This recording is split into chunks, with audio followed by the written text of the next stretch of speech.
कामदारीलाई काम गर्नुको लागि आजदेखि अब पर्सि 8 गते 12 बजेसम्मको लागि अब महिला चेलीबेटीलाई पनि रक्सी पैसा राखेर मैला गर्नुपर्छ, पुरुषलाई पनि रक्सी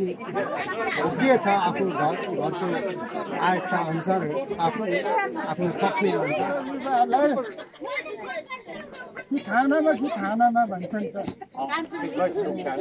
अनि उहाँलाई चाहिँ गोली बचाउने जो टक्क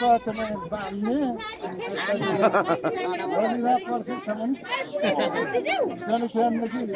त्यसरी नपक्नु होला भन्ने छु अघिदेखि, किनभनेदेखि आजी सिङ्गल भनेपछि त्यसरी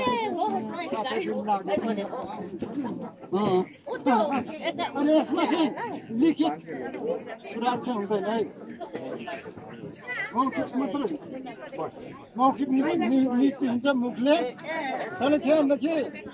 नराम्रो काम गरेमा चाहिँ बिचमा अब कस गर्न सक्छ। झन् के भनेदेखि जो चाहिँ काम राम्रो गरेर जा भन्दा हिँड्नु पर्ने हुन्छ कि भनेको मैले भन्ने गरेको छु कि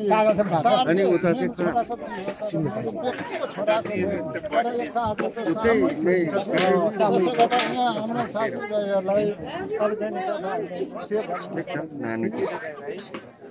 यो चाहिँ उनीहरूले चाहिँ यसो चाहिँ भन्छ भन्ने खालको कुराहरू उहाँहरूले भोलि पछि हुने भएको हुनाले यहाँ युवा साथीहरूलाई चाहिँ यसो सहयोगको लागि चाहिँ उहाँले चाहिँ यसो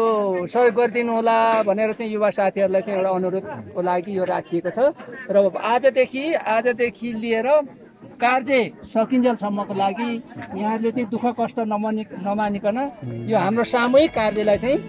आफ्नै ठानेर चाहिँ सम्पन्न गरिदिनु होला भनेर चाहिँ एउटा उहाँको कान्था पेर सुनिदेऊ बहिनी रीति बिग्रेर गइसक्यो मादलु र डम्फु दुवैलाई माकुरीले जालो नै लाइसक्यो माकुरीले जालो